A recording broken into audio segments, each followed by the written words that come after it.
सुप्रभात विद्यार्थी मित्रांनो, खूप दिवसानंतर परत एकदा उपयोजित लेखन प्रकाराअंतर्गत एक घटक आणि त्या घटकाविषयी थोडीफार माहिती देण्याचा मी हा प्रयत्न करत आहे।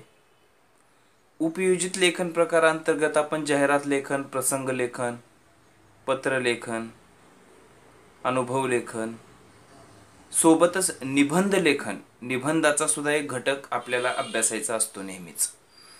विद्यार्थी मित्रांनो, 8 गुणांसाठी हा घटक आपल्या समोर येतो। निबंध आपण लहानपणापासून लिहितच आहोत, परंतु काही शाळेमध्ये किंवा काही शिक्षकांनी आपल्याला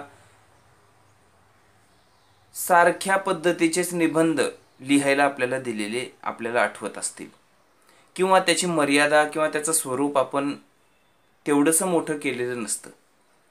बाळांनो, सुरुवातीला आपल्याला निबंध म्हणजे काय ही गोष्ट कळणं गरजेचं आहे। तर आता निबंध म्हणजे काय अगोदर आपण ते पाहूया।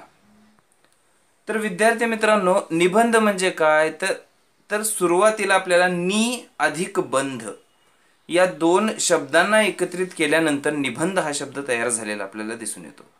मग नि अधिक बंध म्हणजे काय तर नि अधिक बंध म्हणजे गुंफणे, जुळविणे, बांधणे अशा प्रकारे आपण त्याचा अर्थ घेत असतो।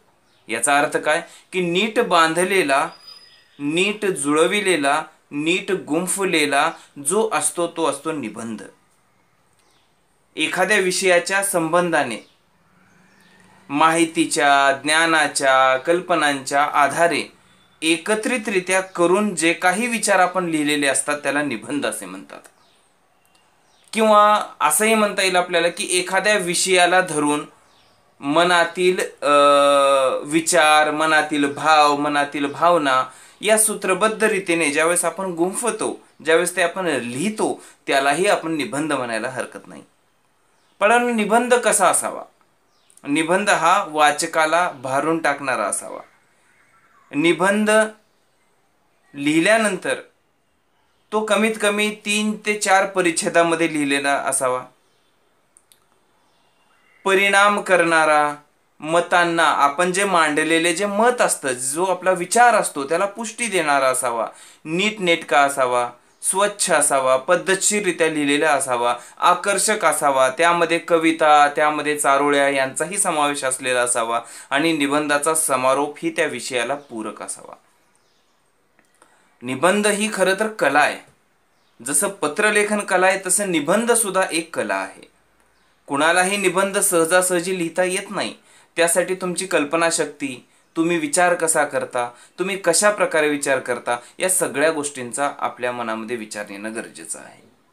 एखादा विषय समोर आल्यानंतर त्या विषयाच्या पुढं, विषयाच्या मागं आणि विषयाच्या आजूबाजूचा सगळा परिसर, या सगळ्या गोष्टींचा विचार आपण केला तरच आपला निबंध हा व्यवस्थित लिहिण्यात येतो।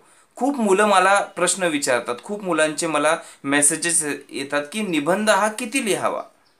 बाळांनो, गुण आहेत 8, नावच आहे त्याचे विचारांची गुंफण। मग एखाद्याच्या विचाराला बंधन नसतं, परंतु तरी सुद्धा निबंध जरी लिहायचा म्हटला, कमीत कमी सांगितल्याप्रमाणे 3 ते 4 परिच्छेदामध्ये लिहा। कमीत कमी 10वीच्या मुलांचा निबंध हा 1, 2, 3, 4 पृष्ठ तरी असावा। 4 पानं म्हणतो मी, 4 पानं म्हणण्यापेक्षा 4, एक बाजू आणि त्याची पाठीमागची बाजू, एक बाजू त्याच्या पाठीमागची बाजू, इथपर्यंत तरी कमीत कमी असावा। जर वेळ अधिक असेल तर तुम्ही ते जास्तही लिहू शकता। शेवटी आपापल्या कल्पनाशक्तीने ते लिखाण करणं गरजेचं आहे। बाळांनो, आजचा घटक जो आहे तो घटक आहे, मी आज तुम्हाला आत्मवृत्त म्हणजे काय आणि आत्मवृत्त, आता हा निबंधाचाच एक प्रकार आहे। बघा, निबंधाच्या प्रकारामध्ये वर्णनात्मक निबंध येतात, आत्मवृत्त येतात, व्यक्तिचित्रणात्मक निबंध येतात, कल्पनाप्रधान निबंध येतात आणि वैचारिक निबंध येतात।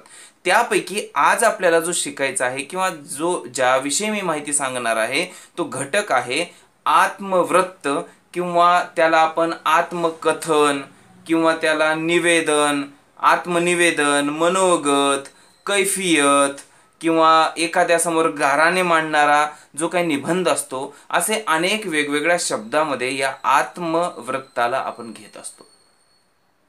विद्यार्थी मित्रांनो, आत्मवृत्त म्हणजे कशाचं असतं. मी शाळेत असताना मला एका शिक्षकांनी लिहायला लावलं होतं, फाटक्या दुधाचं मनोगत. आता दूध असतं, त्या दूध ज्यावेळेस फाटतं म्हणजे ते दूध नष्ट होतं. मग त्या दुधाकडे कोणीही चांगल्या नजरेनं पाहत नाही. मग ही एक कैफियत होती त्या दुधाची, की मी ज्यावेळेस चांगला होतो त्यावेळेस माझ्याकडे प्रत्येक जण येत होतं. आता फाटलंय, आता मी फाटलेलो आहे, आता मी व्यवस्थित नाही राहिलो, तर मग काय करायचं.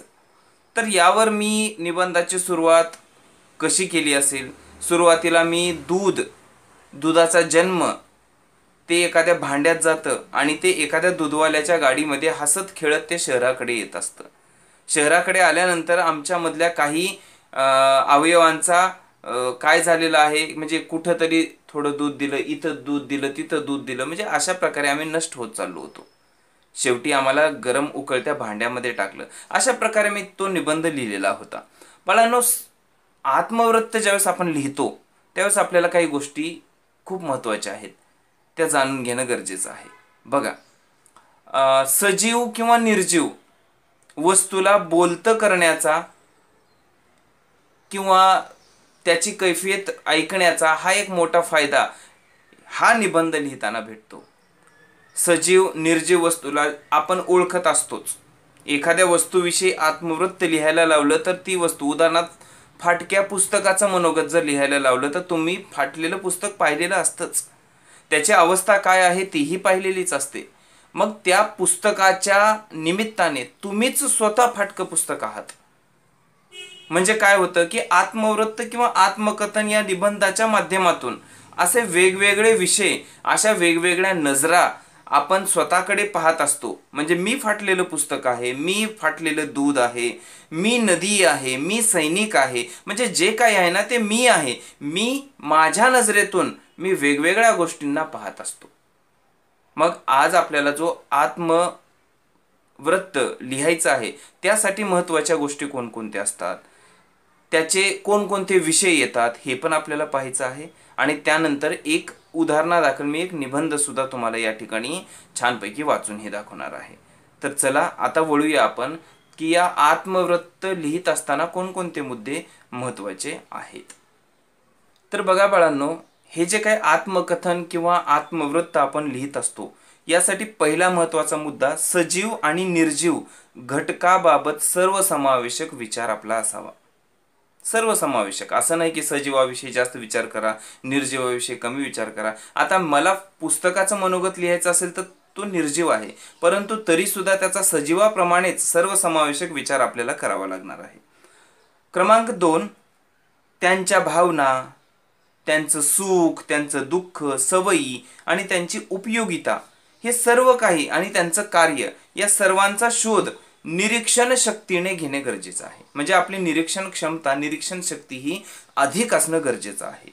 एखाद्या पेनचं मनोगत लिहायचं म्हटलं तर त्या पेनचं निरीक्षण आपलं बारीक असणं गरजेचं आहे. एखाद्या नदीचं आत्मवृत्त लिहायचं असेल तर ती नदी जशी वाहत असते, ती कशी कोरडी पडते, त्यामध्ये कसा प्रदूषण होतो, ती कशी रडते, ती कधी हसते, या सगळ्या गोष्टीचा आपला सारासार विचार करणं गरजेचं आहे. क्रमांक 3, आपण स्वतः ती वस्तू आहोत अशी आपल्याला कल्पना करता येणं गरजेचं आहे. तरच तुम्ही त्याची कैफियत मांडू शकता. मला दुःख झालंय हे मी स्वतः ते असेल तर मला त्याचं ते दुःख कळणार आहे. कल्पना शक्तीच्या माध्यमातून नाट्यपूर्ण रीतीने ती शब्दरचना आपली मांडणी करणं गरजेचं आहे. आणि शेवटचं म्हणजे संपूर्ण लेखन करताना भाषा ही प्रथम पुरुषी एकवचनी असावी. प्रथम पुरुषी एकवचनी भाषा आपली असावी.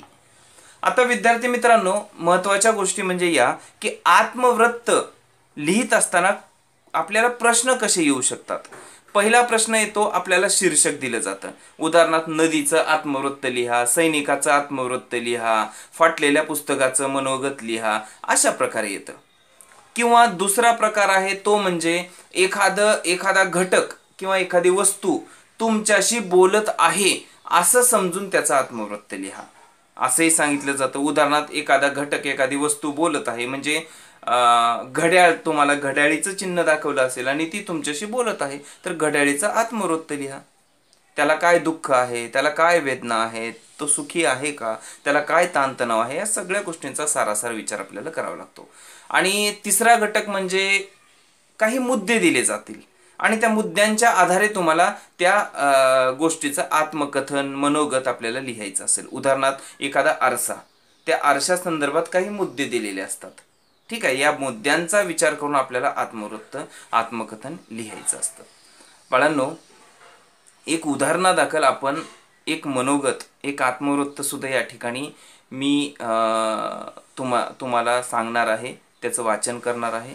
तर तुम्ही व्यवस्थितरित्या त्या नदीचं किंवा त्या ज्या विषयाचं मी आत्मवृत्त तुमच्यासमोर वाचणार आहे ते तुम्हीही व्यवस्थित अभ्यास करून घ्यायचा आहे. ठीक आहे. नदीचे आत्मवृत्त. एका नदीविषयी म्हणजे हे काय आहे, एक शीर्षक दिलेलं आहे आपल्याला आणि त्या शीर्षकावरून आपण आत्मवृत्त लिहित आहोत. ऐका माझी वाणी, मग मिळेल तुम्हा शुद्ध पाणी. मी नदी बोलत आहे. मी उंच डोंगराच्या सुळक्यावरून उडी घेऊन तुमच्यापर्यंत वाहत येते. येताना वाटेत भेटणाऱ्या माझ्या अनेक सख्यांना मी बरोबर घेऊन येते. त्यामुळे माझ्या पात्रात पाण्याचा मोठा प्रवाह बनतो. मी माझ्या किनाऱ्यावरील सर्वांना पाणी देते, त्यांची तहान भागविते. हिरवी राने आणि शेती सर्व काही पिकविते. मोठे मोठे मळे माझ्या पाण्यावर जगतात.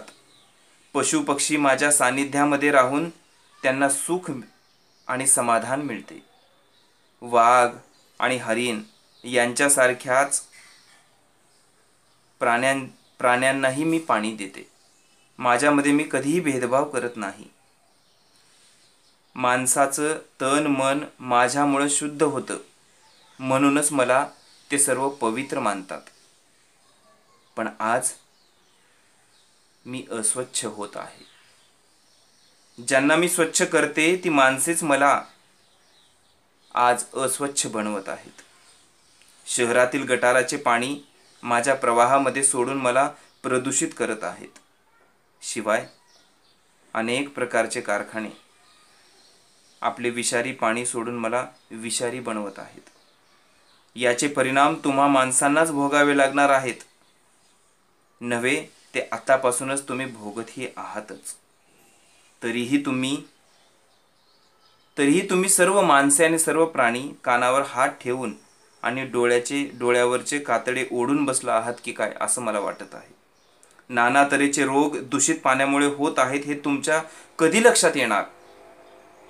कधी लक्षात येणार ही तुमची गंगामाई, ही तुमची नदीमाई आज रडत आहे?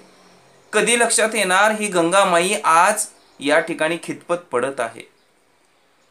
जी शुद्ध पाणी देणारी नदी आहे ती अस्वच्छ आणि अशुद्ध होत आहे. मग मला स्वच्छ ठेवण्याच्या काही योजना आता तरी सुरू करा. माझे आरोग्य राखाल तर तुमचेही आरोग्य आपोआपच राखले जाईल.